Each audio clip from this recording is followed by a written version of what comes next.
Good morning, Standard 12 students. Hope you all are safe and fine.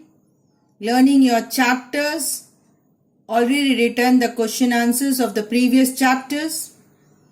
So let's start with the third part or the last part of this chapter. So see in this picture, children, this is the USA Parliament.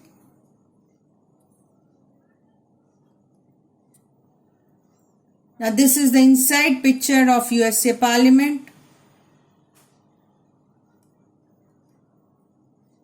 This is the inside picture of the Indian Parliament.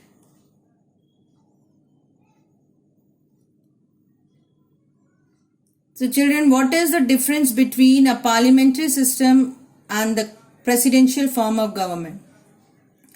The election process is different. The presidential government, the president and the members of the Congress are chosen in separate elections. Presidential government can never be parliamentary. President is elected by the people and is answerable to the voters rather than the legislature. Parliamentary government can vote a governing body out of office. Parliamentary government is always democratic. Parliamentary government, the Prime Minister is a member of Parliament and is directly accountable to that body. See the difference here? In the parliamentary government, the Prime Minister holds the ruling power, whereas in the presidential government, the President holds the ruling power. Children, you have to write the comparative study in this manner. You have to make 2 columns and write about the parliamentary and the presidential form of government. Difference between the parliamentary form of government and the presidential form of government. Here in the presidential form of government, president is directly elected by the people. President is supreme. The separation of powers, independent branches. President is the head of the state. President is the head of the government too. He is the individual leadership, and president is not accountable to Congress.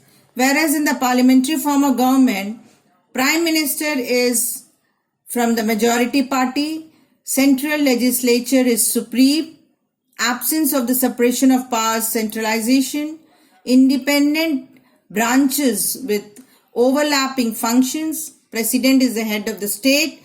Prime Minister is the head of the government, the collective leadership and collective and individual responsibility. Here you can see again parliamentary system and the presidential system.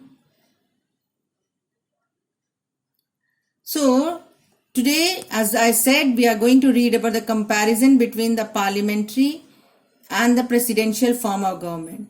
So when we are learning about the parliamentary, we are learning about the India, and presidential, that is USA. So let's start with the first point, that is the single unified executive. No difference between the nominal executive and the real executive. In the presidential government, the head of the state is both the nominal executive as well as the real executive. He is both the head of the state as well as the government. The parliamentary executive has 2 dimensions. The nominal executive, that is the head of the state, the president or the monarch as the case may be, and the real executive, that is Prime Minister as the head of the government and the cabinet. The second point is the separation of powers between the legislature and executive. In a presidential form of government, the executive is independent of the legislature. The membership of the two is incompatible. The executive heads of the various government departments are not, and they cannot become or remain members of the legislature. The parliamentary form, in which there is a close relationship between the two. In the presidential form, the executive and the legislature are independent to each other. Fixed tenure of the executive and legislature. In the presidential form of government, the executive has a fixed and definite tenure, before the expiry of which it cannot be removed or voted out of power by the legislature.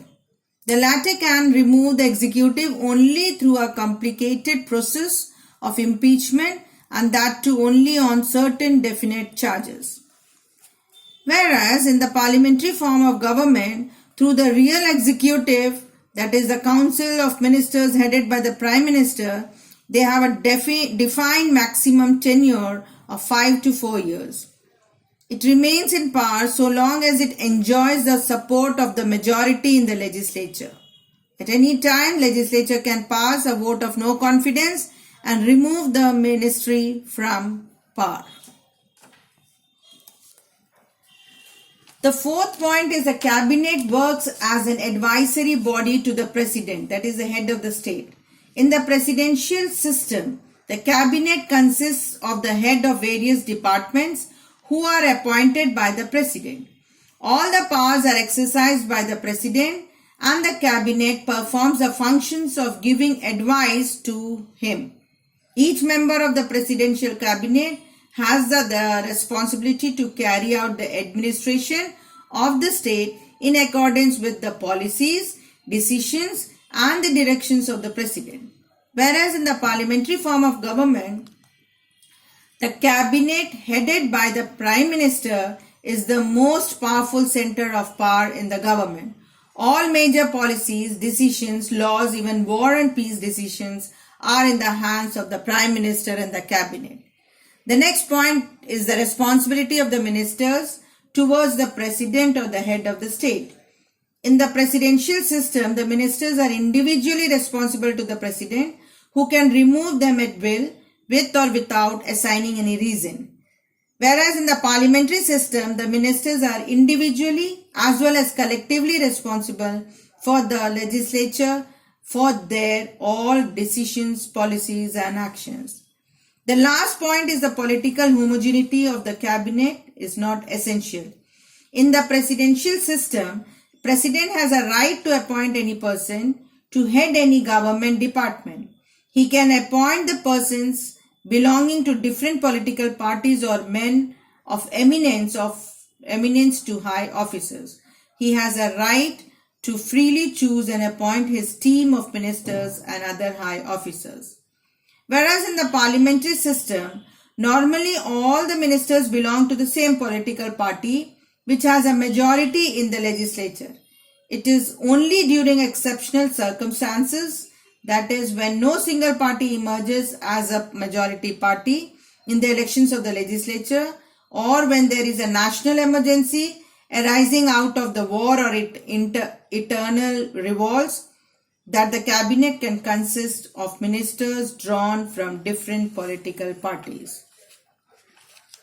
So children, the cabinet in the presidential system is an organization of the professional experts selected by the president for running the administration, whereas the cabinet in the parliamentary system is constituted by the political leaders of the majority party in the legislature.